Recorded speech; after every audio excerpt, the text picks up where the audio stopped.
Former most dangerous and notorious Italian gang leader, Vince Focarelli, who has survived 6 attempts on his life, including one in which his son was killed, has changed his life, changed his name to Abdul Salam, embraced Islam, and became a Muslim. Vince Focarelli, who has opened a restaurant in Carrington Street, has revealed how he has got his life back on track. He is now feeding the homeless and donating to the needy. Abdul Salam was the reason that too many people convert to Islam, and he is the reason that his Muslim friends became more devout.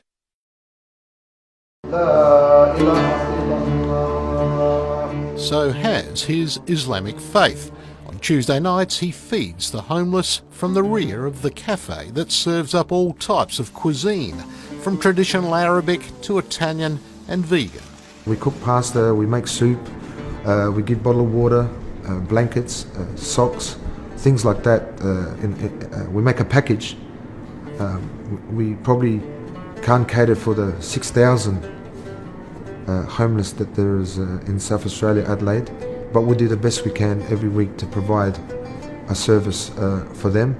He also uses his notorious past to help guide troubled youth here and interstate with a simple message. It's an evil way to live, and with evil comes evil, you know. And with evil and stuff like that, Frank, a lot of people suffer, not just yourself. It's like a domino effect, you know. You have your wife, your kids, your mother, your father, you know, your friends. It's not just you, you know, and that's where the selfishness comes in. And he counsels those behind bars who, like him, took the wrong road, like Dan. There's a mate of mine, I'm very proud of him. His name is Dan. He took the name of Yusuf. I want to send Ramadan Karim to him and let him know that all the brothers out here, I've been hearing about him. They're very proud of him for his change. What advice would you have for any young person out there today that may be taking the wrong fork in the road? It's not worth it. There's no light at the end of the tunnel, Frank. There's no pot of gold at the end of the rainbow. That's just, in my eyes, is a myth. The days of guns, fast bikes, flashy clothes that marked the bloody life of gangster and bikie Vince Focarelli are, according to him, gone. Yes, even his name. What is it today? Imran Abdul Salam, which Abdul Salam means the slave servant of peace of Allah. La ilaha illallah.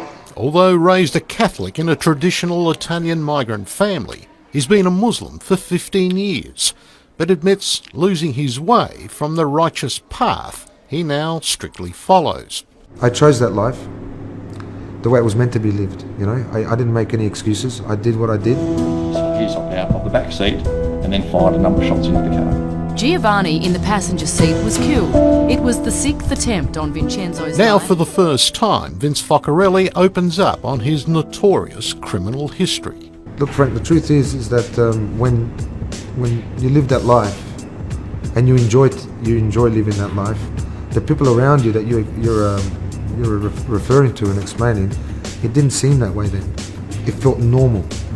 That, you know, that way of life was normality. Surviving 6 attempts to kill him. You've been a very lucky man.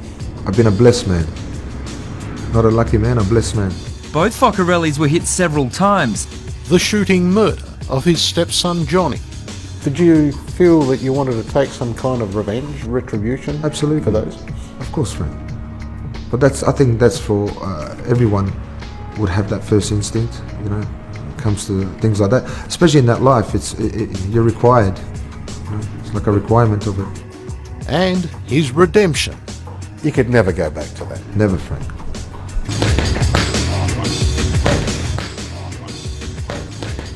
And says a combination of his Italian background and the Hollywood gangster mythology saw him take the wrong road.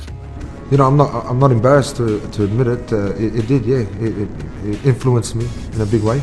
It led him to motorcycle gangs like the Hells Angels, the Comancheros, and then his own New Boys gang, setting up office in a tattoo parlour where violent rivalries often spilled into Hindley Street. Do you think at the time perhaps it was a rather selfish road to lead? Without a doubt.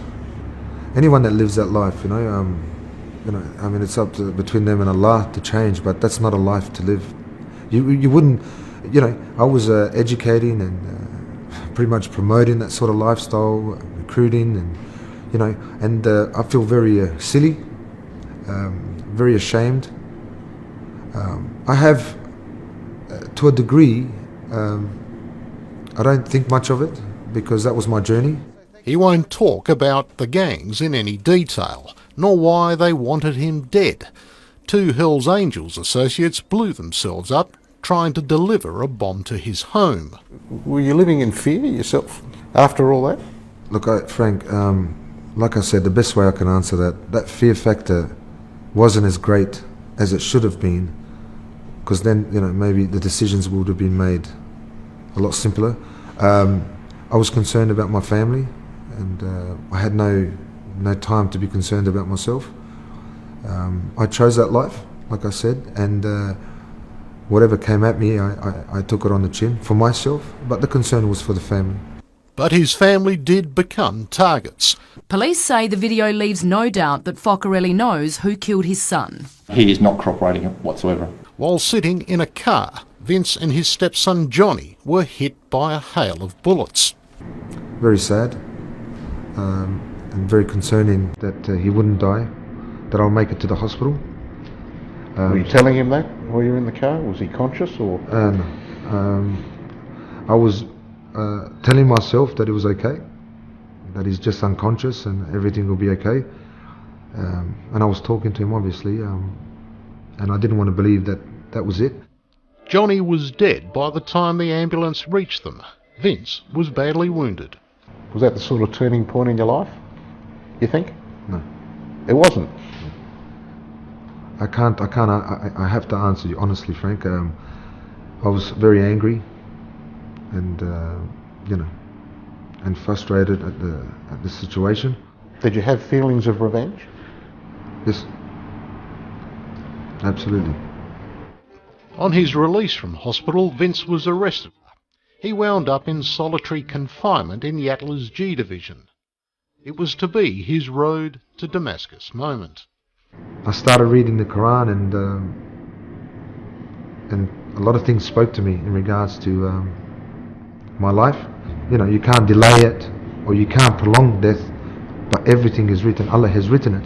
When I read this, I remember getting very emotional, Frank, and realizing then and then that no matter what, even whether I was a gangster or not gangster, you know, my son had to die that day. And the man that shot and killed Johnny, you have a sense of forgiveness for? Absolutely, Frank. I believe strongly in this religion, and it's because of this religion that I am able to forgive the man that has shot my son. It hasn't been an easy road for that, I can tell you, but I'm there. Do you walk down the street having to look over your shoulder? No, not at all, Frank. If anyone wants to harm me or anything like that, I mean, at the end of the day, that's their choice. I'm good. I'm free from everything. I'm enjoying my life. I don't feel scared, and that's not being arrogant. I'm strong with my faith, and I fear Allah. The ongoing legacy of Vince Focarelli's story shows the power of Islam that managed to change him from being a gang leader to an excellent example of a truthful, generous, and an honest man. May God protect him, guide him, and strengthen his faith.